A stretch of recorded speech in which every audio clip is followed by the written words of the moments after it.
Praise the lord. నజరేయుడైన యేసుక్రీస్తు నామంలో మీ అందరికి కూడా ధన్యవాదాలు తెలియపరచుకుంటూ ఉన్నాను. దేవుడి ఇచ్చిన కృపను బట్టి, దేవుడి నడిపింపును బట్టి ఈ రోజు నేను మీ మధ్యలోకి వచ్చి ఉన్నాను. ఈ రోజున దేవుడి వాగ్దానం మనం ఒకసారి చూసినట్లయితే 2 రాజుల గ్రంథము 20వ అధ్యాయం 5వ వచనం.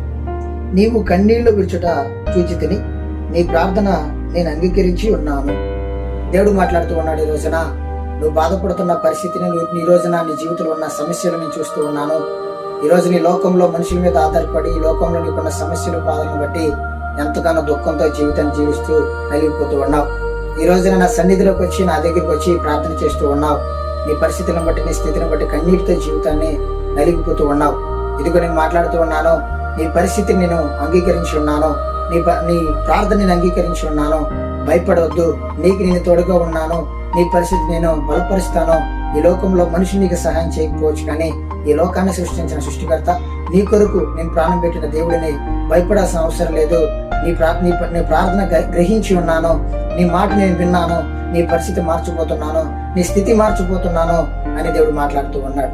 కాబట్టి ఈ రోజున ఎవరైతే కన్నీటితో, వేదనతో బాధపడుతూ మరి దేవుడి సన్నిధిలోకి వచ్చి ప్రార్థన చేస్తూ మరి దేవుడి సమాధానం కోసం ఎదురు చూస్తున్న వారికి దేవుడు మాట్లాడుతూ ఉన్నాడు.